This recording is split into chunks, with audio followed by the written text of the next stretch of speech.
Hello my lovely student, कैसे हो आप सभी। तो आज हम सॉल्व करेंगे प्रश्नावली 1.1 का जो हमारा क्वेश्चन नंबर है छठा यह क्वेश्चन है कि सिद्ध कीजिए कि समुच्चय 1 2 3 में जो आर है, एक का दो संबंध है और दो का एक संबंध है, द्वारा प्रदत्त संबंध आर सममित है किंतु ना तो समतुल्य है और ना ही संक्रामक है। तो बहुत ही सिंपल क्वेश्चन है, तो चलिए हम इसे फटाफट सॉल्व करते हैं। तो यहाँ पर लिखेंगे दिया है, तो सबसे पहले हम लिखेंगे हमें दिया क्या गया है क्वेश्चन में, उसे लिखेंगे।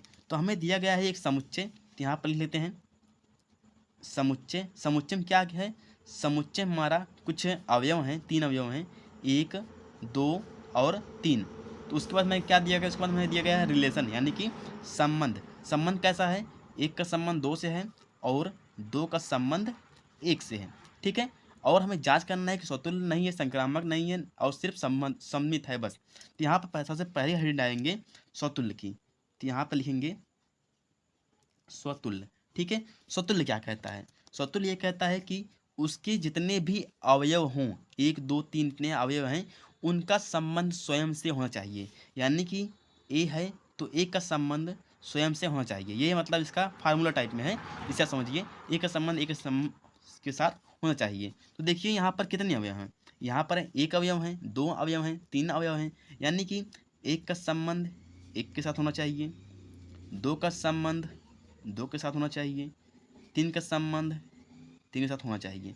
ठीक है, ऐसा होना चाहिए रिलेशन में, तभी हमारा स्वतुल्य होगा। तो यहाँ पर देखिए 1 का संबंध 1 के साथ है, 2 का संबंध 2 के साथ है। आप संबंध रिलेशन में देखिए, 1 का संबंध 1 के साथ है, नहीं दिख रहा, 2 का संबंध 2 के साथ है, नहीं है, 3 का संबंध 3 के साथ है, यानी कि कोई भी नहीं है।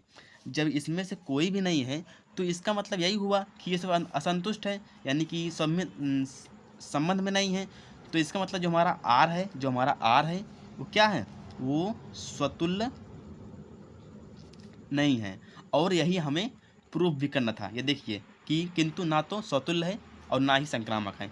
तो अब हमने स्वतुल्य सिद्ध कर दिया, तो अब हमारे दूसरे स्वतुल्य के बाद क्या आता है, सम्मित आता है। यहाँ पर लिखेंगे सम्मित। तो सम्मित क्या कहता है, ध्यान दीजिए।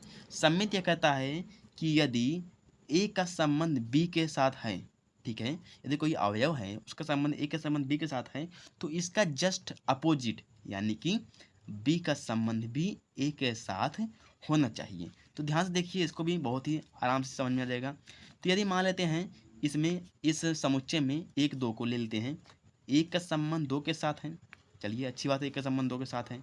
ठीक है, रिलेशन में दिया भी गया है 1 का संबंध 2 के साथ, तो इसका जस्ट अपोजिट यानी कि 2 का संबंध भी 1 के साथ रिलेशन में होना चाहिए। तो देख लीजिए रिलेशन में 1 का संबंध 2 के साथ है और 2 का संबंध भी 1 के साथ है। तो इसका मतलब ये हमारा क्या हो गया, ये हमारा आर में रिलेशन में है। तो इसलिए जो हमारा आर है वो क्या है, सम्मित संबंध है। ठीक है, तो ये हमारा सम्मित हो गया और यही हमारे क्वेश्चन में भी दिया गया था, प्रूव करना था कि आर जो है सम्मित है। उसके बाद हमारा तीसरा आता है क्या, संक्रामक। तो यहाँ पे हम हेडिंग डालेंगे संक्रामक। तो बहुत ही सिंपल क्वेश्चन है, बहुत ज़्यादा टेंशन लेने की जरूरत नहीं है, बस आपको पता होना चाहिए कि किसमें क्या है। संक्रामक क्या है कि यदि ए का संबंध बी के साथ है तो बी का संबंध किसी तीसरे यानी कि सी के साथ होगा और इसका पहला इसका आखिरी यानी कि ए का संबंध भी सी के साथ होना चाहिए, यही संक्रामक कहता है। तो अब देखिए कि ये सब आपके रिलेशन में है कि नहीं। तो मान लीजिए 1 को हटाएंगे, 1 का संबंध 2 के साथ है, ये तो रिलेशन में है, अच्छी बात है। और 2 का संबंध किसी तीसरे यानी कि 2 का संबंध 3 के साथ होना चाहिए, 2 का संबंध 3 के साथ होना चाहिए। तो आप ध्यान दीजिए, क्या आपको इस रिलेशन में 2 का संबंध 3 के साथ दिख रहा है, नहीं, 2 का संबंध सिर्फ 1 के साथ है, तो इसका मतलब ये तो नहीं है। उसके बाद जब ये नहीं है तो बात ही खत्म हो गया, यानी 1 का संबंध 3 के साथ भी नहीं होगा। ठीक है, ध्यान, ये भी नहीं है, बात सही है, 1 का संबंध 3 के साथ नहीं है।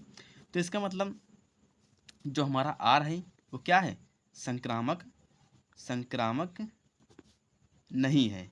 ठीक है, और यही हमें प्रूव भी करना था कि सम्मित है किंतु न तो स्वतुल्य है और ना ही संक्रामक है, सम्मित है ना तो स्वतुल्य है ना ही संक्रामक। बहुत ही सिंपल क्वेश्चन था, आई होप आपको समझ में भी आया होगा। तो बस आज के लिए इतना ही, फिर मिलेंगे नेक्स्ट वीडियो में नेक्स्ट क्वेश्चन के साथ। तब तक के लिए bye bye, take care and जय हिंद।